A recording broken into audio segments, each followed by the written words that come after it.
Bismillahirrahmanirrahim. Assalamualaikum warahmatullahi wabarakatuh. Alhamdulillahirabbil alamin. Wassalatu wassalamu ala Rasulillah wa ala alihi washabbihi ajma'in. Saudara yang saya muliakan, kita panjatkan rasa syukur kepada Allah, kehadrat Allah SWT kerana dapat bersua muka walaupun dalam PKP penuh 2.0 ini. Saya ucap terima kasih kepada saudara kerana masih sudi lagi mendengar sedikit pandangan daripada kami, saya dan Gerak dalam beberapa isu yang penting. Baru-baru ini 1 Jun yang lalu, hampir seminggu yang lalu, saya dan wakil Gerak sebagai ketua Gerak telah membuat kenyataan terbuka memohon Tuan Duli Yang Maha Mulia Sri Paduka Baginda Jambatan Agung untuk bertindak segera memberhentikan kerajaan hari ini. Kita semua tahu kita sekarang hadapi kemelut paling buruk sejak merdeka. Kita juga menghadapi krisis politik, sosial, tapi yang paling penting pandemik yang semakin parah, malah paling parah dari segi kadar jangkitannya paling parah di dunia selepas India. Ini semua berlaku disebabkan faktor utamanya adalah kerana kita punya sebuah kerajaan yang tidak stabil, yang celaru, yang kucar-kacir, yang tidak punya moral, ya, malah curve ini memuncak kembali bermula daripada sikap kerakusan kepada kuasa pemerintah yang cuba menjatuhkan kerajaan dan berjaya menjatuhkan kerajaan negeri Sabah, dan harganya ialah kita menghadapi pandemik yang lebih buruk kerana kerakusan pimpinan pemerintahan dan kerajaan. Makanya jelas kita punya kerajaan yang tidak punya moral, yang tidak punya wibawa. Semua tahu dia ini kerajaan terbuk atap, kerajaan yang menipu, kerajaan yang merasuah.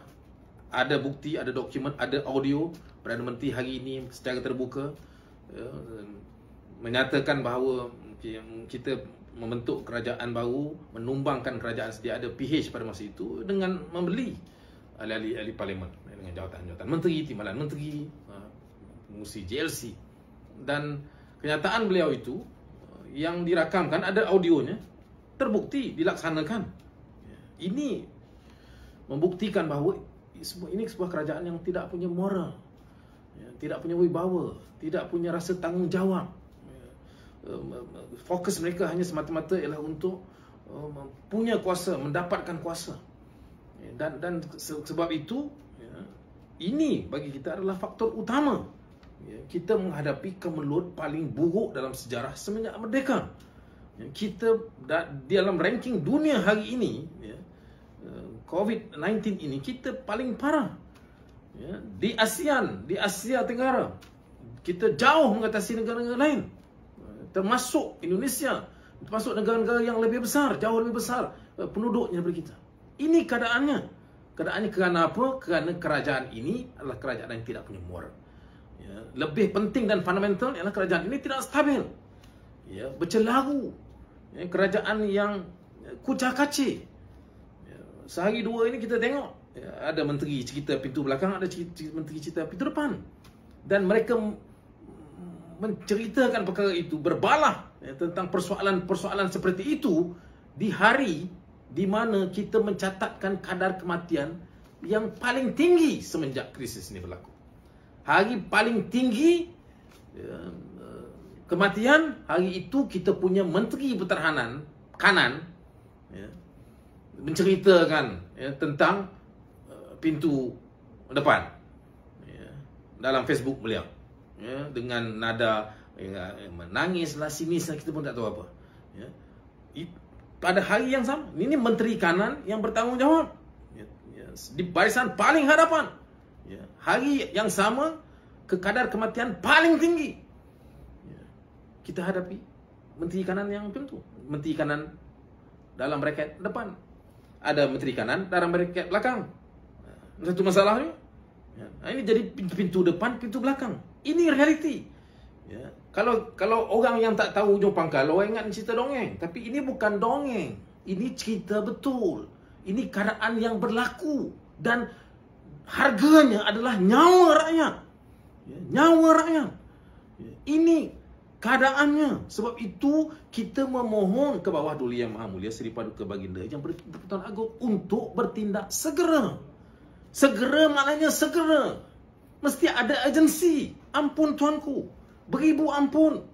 Tetapi Patik dan teman-teman rakyat dalam gerak dan secara umum ni, kita merasa keperitan yang amat sangat. Banyak nyawa yang sudah hilang. Banyak pekerjaan yang sudah ganam. Bankrupt. Keadaan parah. Sebab itu mesti ada sense of urgency. Tindakan harus segera. It's not a matter of minggu atau bulan, hari, setiap jam itu ada kematian. Sebab itu perlu ada tindakan segera. Apa tindakannya? Tindakannya bagi saya tak ada lain. Kita kena hentikan kerajaan ini. Kita tidak boleh berdolak-dalik lagi. Ini kerajaan yang tidak boleh berfungsi dalam krisis. Dalam keadaan biasa pun, dalam keadaan tidak krisis pun, dari segi prinsipnya kita memerlukan sebuah kerajaan yang stabil, yang tidak celaru, yang koordinasi menterinya itu jelas. Itu dalam keadaan biasa. Ini keadaan krisis. Ini pandemik paling parah. Kita paling teruk. Makanya kita lebih memerlukan sebuah kerajaan yang stabil, yang jelas ada tuju, yang punya moral, yang punya wibawa, yang punya rasa tanggungjawab terhadap negara dan rakyat. Sebab itu kita memohon ke bawah Duli Yang Maha Mulia Seri Paduka tuanku. 1 Jun lalu, bukan malam ini. Hari ini, malam ini saya pertegaskan kerana masih belum ada nampak ada respons. Patik bukan kita dan sebagai rakyat, kita sebagai gerak sebuah badan kecil, kita tidak mengharapkan ada respon langsung. Tapi ada tanda-tanda tindakan. Itu yang penting. Setakat ini tak ada.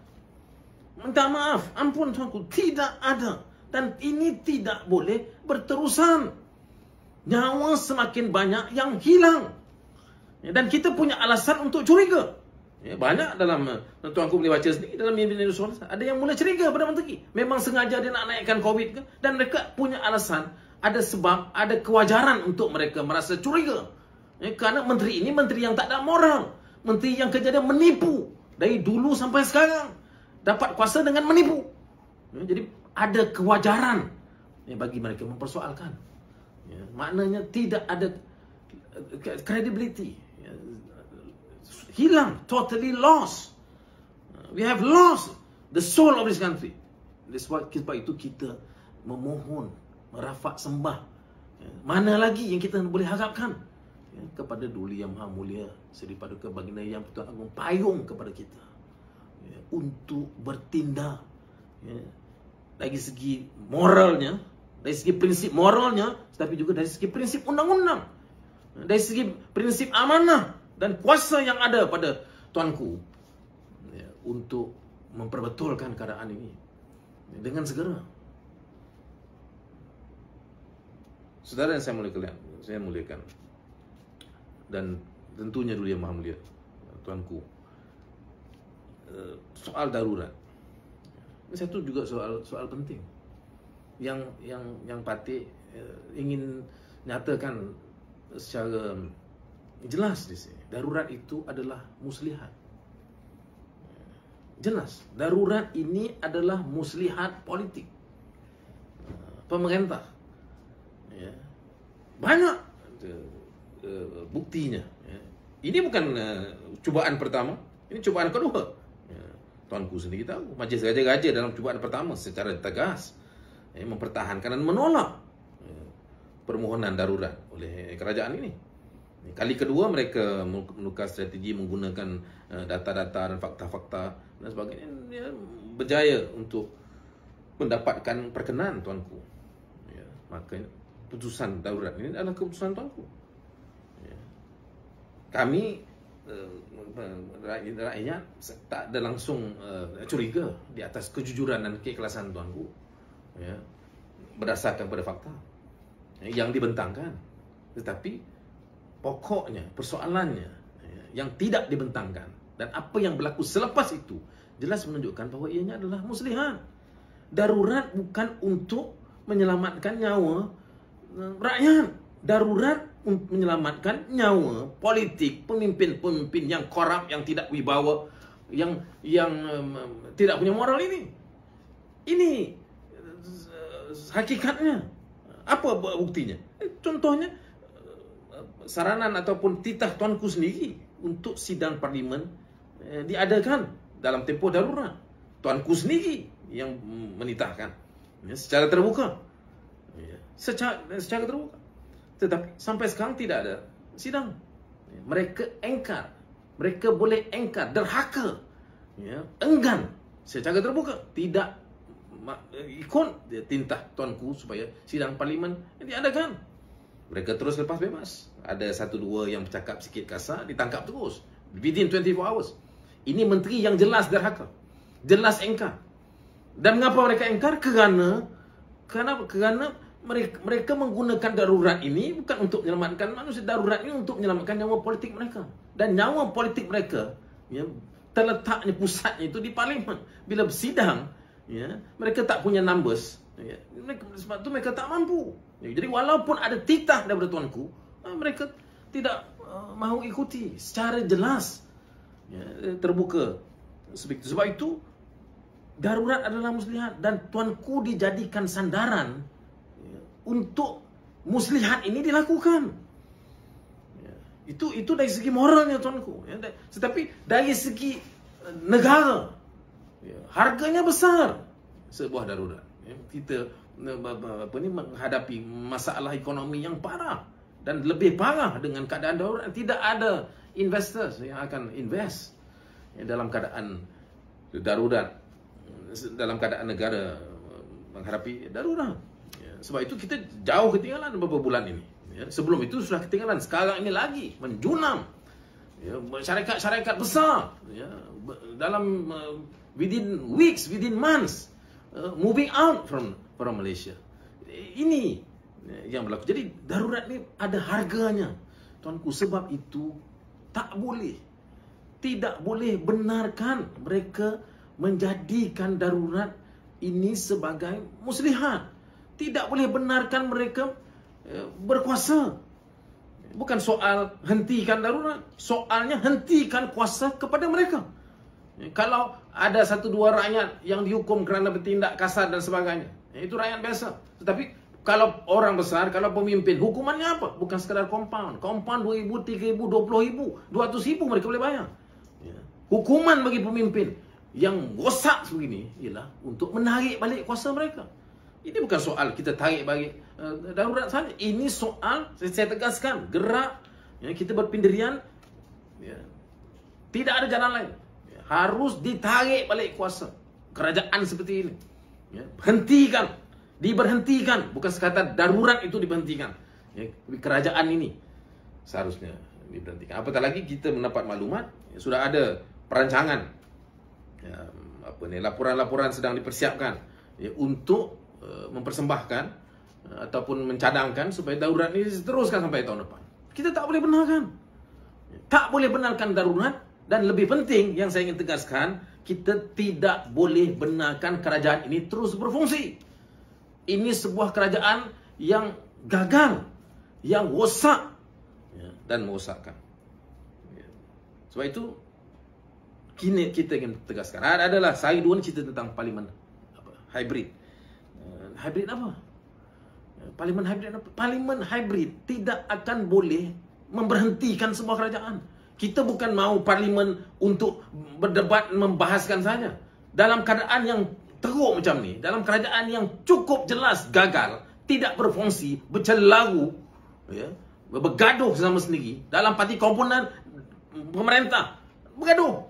Ya, bukan yang luar dengan yang dalam, bukan yang pembangkangan kerajaan. Dalam, dia dengan dia bergaduh. Yang pemimpin UMNO, ada bantai pemimpin nombor 1, ada di kalangan menteri, Menteri sama menteri, pemimpin PAS nyatakan secara terbuka, saya disegang oleh UMNO.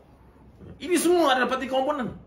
Celaru. Dalam keadaan celaru ini, ya, kita mesti, tugas utama dan urgent, segera, ialah memberhentikan kerajaan, bukan menghentikan sidang parlimen. Dan parlimen hybrid itu tidak akan mempunyai kekuatan ataupun prasarana untuk memberhentikan semua kerajaan. Sebab itu mereka berani buat hybrid. Itu pun last minute, sekarang baru nak buat hybrid. Why now? Mengapa tak sebelum ini? Mengapa? Sebab mereka sudah terdesak. Ya, mereka hadapi keadaan yang parah. Mereka tahu ini baru ni ada satu menteri kanan, petition tentang letak jawatan ada dekat 200,000. Mereka tahu mereka cukup tidak popular. Sebab itu mereka terdesak. Ya, cepat-cepat mereka cari jalan untuk wujudkan satu keadaan kononnya akan berlaku sidang parlimen. This is concession. They are making concessions. Why? Because they are desperate. Ya, dan konsesi ini tidak menguntungkan. Dia bukan menyelesaikan masalah. Hybrid itu, ya, setakat berdebat melalui Zoom. Ya, apa maknanya? Berdebat melalui Zoom buat apa? Tengok laptop. Muka mereka nak cukup 222 orang pun satu laptop tak cukup. Sebab itu nanti kita kurangkan. Tak boleh 222. Kerana ada sekarang. Ini semua permainan muslihat. Why are we so naive or stupid, ya, untuk melayan lagi kelompok-kelompok pemerintah yang tidak ada punya muara dan rosak semacam ni? Ya, sebab itu there is no other way. We have to stop them from being a government. Mereka tidak boleh berfungsi. And the price is our people. The price is rakyat. Nyawa rakyat.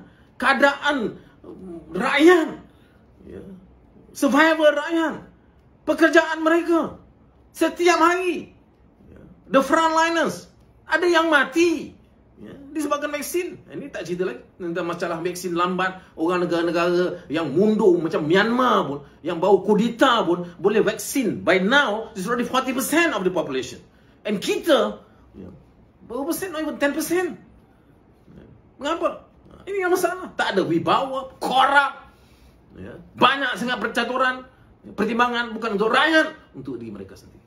Sebab itu there is no other way. Saya tegaskan sekali lagi, ya, kepada sesahabat rakyat, ya, institusi masyarakat, seluruh genap lapisan dan sampai ke istana negara dan ke seluruh istana raja-raja Melayu. We have no choice. We have to stop this government. Kita kena berhentikan kerajaan ini at all cost. Urgent. Should be a matter of days. Bukan soal minggu atau bulan. Kalau tunggu minggu, tunggu bulan, beribu lagi yang akan mati. Sampai bila kita tak nak tunggu? Jadi sebab tu, saudara yang saya muliakan, saya dan ke hadirat Duli Yang Maha Mulia Tuanku, kalaulah sampai apa yang Patik sampaikan ini, utamanya Patik mohon ampun beribu ampun, sembah Patik mohon diampun, tapi tiada niat derhaka, tiada niat untuk melanggar tata susila, tetapi malah sebenarnya niat Patik dan rakan-rakan dalam gerak dan yang lain-lain ialah untuk mempertahankan martabat raja.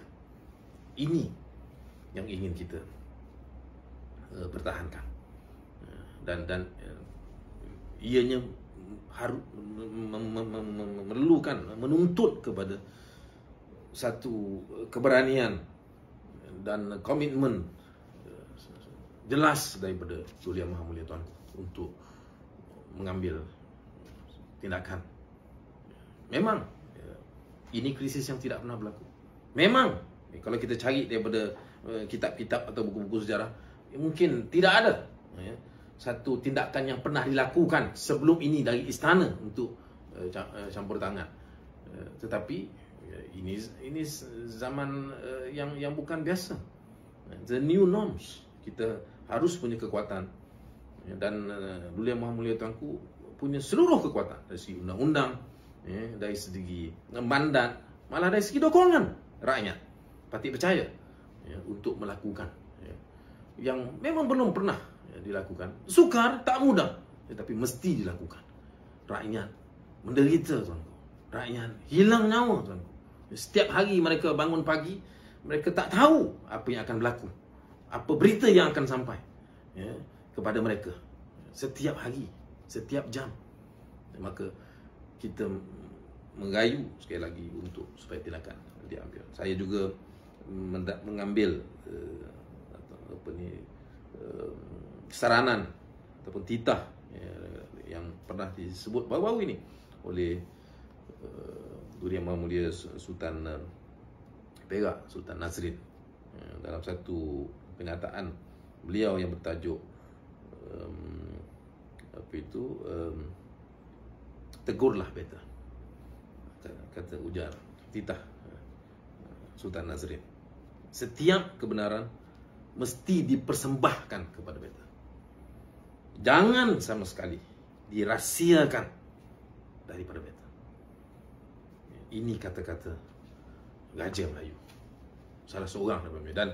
Dan Sultan Nazrin adalah timbalan yang di Pertuan Agong hari ini, patut mengambil dan menggarap seluruh kekuatan ini, inspirasi dan kejujuran dan keikhlasan Gajah-Gajah Melayu, termasuk Duli Yang Maha Mulia Sri Baginda Pertuan Agong.